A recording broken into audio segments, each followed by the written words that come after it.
दोस्तों, धार्मिक मान्यताओं और परंपराओं के अनुसार मंदिर को हमेशा भगवान शिव की सर्वज्ञ उपस्थिति का आशीर्वाद प्राप्त होता है।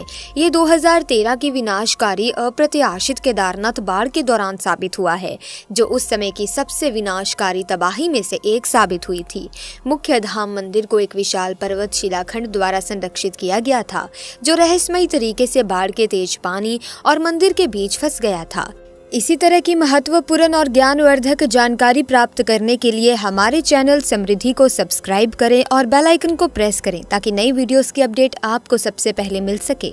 जिसने बाढ़ के पानी को मंदिर को पूरी तरह से नष्ट नहीं होने दिया।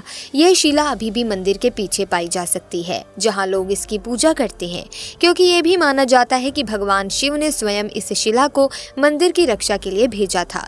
ऐसे में आज की इस घटना से जो आपको चमत्कार देखने को मिलेगा, वो आपके पैरों तले जमीन खिसका देगा और आपको भी बाबा केदारनाथ के चरणों में झुकने पर विवश कर देगा। दोस्तों, केदारनाथ में 16 जून 2013 को जो भीषण बाढ़ आई थी, उसकी यादें आज भी हमारे दिलो दिमाग में बसी हुई हैं। जिन भी लोगों ने अपनों को खोया है, वो आज तक उस दर्द को भुला नहीं पाए हैं। जून 2013 में भारी बारिश के दौरान वहां बादल फटे थे और कहते हैं कि केदारनाथ मंदिर से 5 किलोमीटर ऊपर चोराबारी ग्लेशियर के पास एक झील बन गई थी, जिसके टूटने से उस झील का सारा पानी तेजी से नीचे आया था और वो नजारा बिल्कुल जल प्रलय जैसा था, मानो एक ऐसा प्रलय जो पूरे संसार को अपने साथ ले डूबेगा। आज के इस वीडियो में कुछ लोगों के आंखों देखी वो हकीकत हम आपको बताएंगे, जो आपके पैरों तले जमीन खिसका देगी। कुछ साधु ने ऐसा चमत्कार देखा, उस चमत्कार को जानकर आपके भी रोंगटे खड़े हो जाएंगे। भीमशिला की स्थापना आखिर कैसे हुई? क्या स्वयं भीम उस प्रलय से, उस भयंकर बाढ़ से केदारनाथ मंदिर की रक्षा कर रहे थे? केदारनाथ मंदिर के मुख्य तीर्थ पुरोहित ने उस वक्त कहा था कि 16 जून शाम करीब 8 बजे के बाद मंदिर के पीछे ऊपर वाले पहाड़ी भाग से पानी का तेज बहाव आता दिखा और ये नजारा देखकर सभी लोग बहुत ज्यादा डर गए। कई लोग इधर उधर भागने लगे तो कई तीर्थ यात्रियों ने मंदिर में ही शरण ले ली। रात भर लोग एक दूसरे को ढांढस बांधते रहे कि सब कुछ सही हो जाएगा, लेकिन जितना भयंकर जल प्रलय था, सभी मन ही मन जानते थे कि उनके बचने की संभावना बिल्कुल कम है, क्योंकि मंदिर के चारों ओर जल प्रलय था। पानी, रेत, चट्टान, पत्थर और मिट्टी के सैलाब ने पूरी के और घाटी के पत्ते पत्ते को उजाड़ दिया। पहाड़ों में धसी बड़ी बड़ी मजबूत चट्टानें भी टूटकर पत्थर बन गई। ये सैलाब इतना भयंकर था कि सैलाब के सामने कोई नहीं टिक पाया था और अब खतरा मंदिर पर भी मंडरा रहा था। लेकिन कहते हैं ना, भगवान जब चमत्कार करते हैं तो वो ऐसा करते हैं कि देखने वाले भी उन्हें शत शत प्रणाम करते हैं। केदारनाथ के साधुओं का कहा माने तो उन्होंने ऐसा चमत्कार देखा जिस चमत्कार ने इतिहास तो बनाया ही बनाया, साथ में केदारनाथ मंदिर को भी बचाया। केदारनाथ शिवलिंग की भी रक्षा करी और ये चमत्कार इतिहास में हमेशा हमेशा के लिए अमर हो गया। 16 जून को जब ये जल प्रलय आया तो इन दोनों साधुओं ने मंदिर के पास के खंबे पर चढ़कर रात भर जाग कर अपनी जान बचाई थी। खंबे पर चढ़े हुए इन साधुओं ने देखा कि मंदिर के पीछे के पहाड़ से बाढ़ के साथ अनुमानित 100 की स्पीड में एक विशालकाय डमरू नुमा चट्टान मंदिर की ओर लगातार बढ़ती चली आ रही है। ये पत्थर इतना ज्यादा विशालकाय था कि अगर ये सीधा मंदिर से टकराता तो मंदिर का नामो निशान मिट जाता। लेकिन चमत्कार कुछ ऐसा हुआ कि अचानक वो चट्टान मंदिर के पीछे करीब 50 फुट की दूरी पर अचानक ही रुक गई। ऐसा लगा मानो जैसे उसे किसी ने रोक दिया हो। उस चट्टान के कारण बाढ़ का जितना भी पानी था वो 2 भागों में कट गया और मंदिर के दोनों ओर से बहकर निकलने लगा। इससे बड़ी और चौंकाने वाली बात तो ये है कि उस वक्त मंदिर में 300 से 500 लोग भगवान की शरण लिए हुए थे। साधुओं के अनुसार उस चट्टान को मंदिर की ओर आते देख उन सभी की रूह कांप गई थी। उन्होंने केदारनाथ बाबा का नाम जपना शुरू कर दिया और अपनी मौत का इंतजार करने लगे थे कि लेकिन बाबा का चमत्कार कुछ ऐसा हुआ कि उस चट्टान ने मंदिर को तो बचाया ही बचाया, मंदिर के अंदर शरण लिए हुए सभी लोगों की भी जान बचा ली। कहते हैं उस प्रलयकारी बाढ़ में 10,000 से भी ज्यादा लोग मारे गए थे। ये आंकड़ा छोटा मोटा नहीं है, ये इतिहास की सबसे बड़ी दुर्घटना है। लेकिन यहाँ पर जो लोग अपनी जान बचाने के लिए इधर उधर भाग रहे थे, जिन्हें भगवान पर भरोसा नहीं था। वे लोग तो अपनी जान खो बैठे हैं, लेकिन जो 400 से 500 लोग भगवान की शरण में थे, जिन्होंने अपने प्राणों को भगवान के भरोसे छोड़ दिया था, ये इतना बड़ा चमत्कार देखने को मिलता है कि उनकी रक्षा करने स्वयं महादेव आए थे।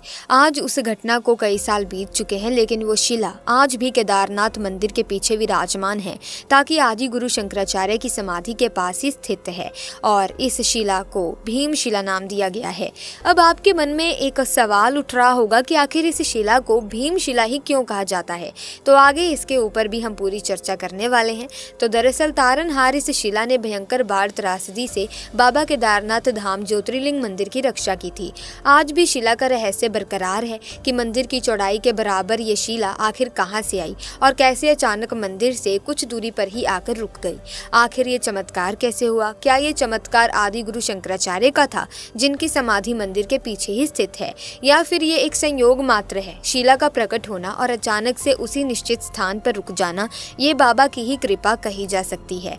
आज शिला के चमत्कार को सभी लोग नमस्कार कर रहे हैं, क्योंकि शिला ने सही समय पर और सही जगह पर रुक कर मंदिर को सुरक्षित किया था। पूरी बाढ़ के पानी तथा उसके साथ आने वाले बड़े बड़े पत्थरों से इस शिला ने केदारनाथ मंदिर की रक्षा की थी। डमरू नुमा शिला की चौड़ाई लगभग मंदिर की चौड़ाई के बराबर है, जिसने प्रलय का अभिमान चकनाचूर करके इस मंदिर को लैश मात्र भी क्षतिग्रस्त नहीं होने दिया। लेकिन आखिर शिला को भीमशिला ही क्यों कहा जाता है, आइए इसके बारे में ध्यान से समझते हैं। दोस्तों, जब पांडवों ने महाभारत का युद्ध जीता तो युद्ध को जीतने के बाद उनका राज्याभिषेक किया गया, लेकिन मन ही मन उन्हें बहुत ज्यादा पश्चाताप की इच्छा हो रही थी। उनके मन में यही बसा हुआ था कि उन्होंने अपनों का संहार किया है और इस पाप से मुक्ति के लिए अपना राज्य छोड़कर भगवान शिव की तलाश में निकल पड़े। हस्तिनापुर से निकलने के बाद पांचों भाई और द्रौपदी भगवान शिव के दर्शन के लिए सबसे पहले काशी पहुंचे, पर भोलेनाथ वहां उन्हें नहीं मिले। उसके बाद उन लोगों ने कई और जगह भगवान शिव को खोजने का प्रयास किया, लेकिन जहां कहीं भी ये लोग जाते शिवजी वहां से चले जाते। इसी क्रम में पांचों पांडव द्रौपदी एक दिन शिवजी को खोजते खोजते हिमालय तक आ पहुंचे। यहाँ पर भी शिवजी ने इन लोगों को देखा तो ये छुप गए, लेकिन यहाँ पर युधिष्ठिर ने भगवान शिव को छिपते हुए देख लिया था। तब युधिष्ठिर ने भगवान शिव से कहा कि हे प्रभु, आप कितना भी छुप जाइए, लेकिन हम आपके दर्शन किए बिना यहाँ से नहीं जाएंगे, और मैं ये भी जानता हूँ कि आप इसीलिए छुप रहे हैं क्योंकि हमने पाप किया है। युधिष्ठिर के इतना कहने के बाद पांचों पांडव आगे बढ़ने लगे।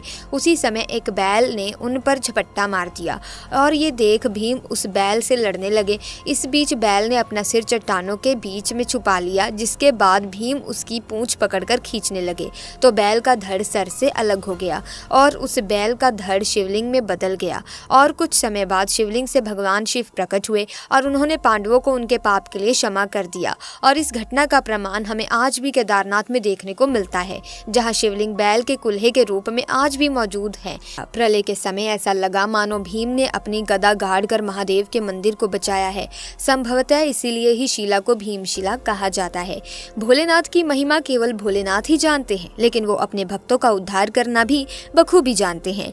लेकिन दोस्तों, सवाल ये आता है कि महादेव अपने भक्तों की इतनी ज्यादा लाज रखते हैं, फिर भी इस बाढ़ में 10,000 से ज्यादा लोगों की मृत्यु क्यों हो गई? आखिर उनकी रक्षा महादेव ने क्यों नहीं की?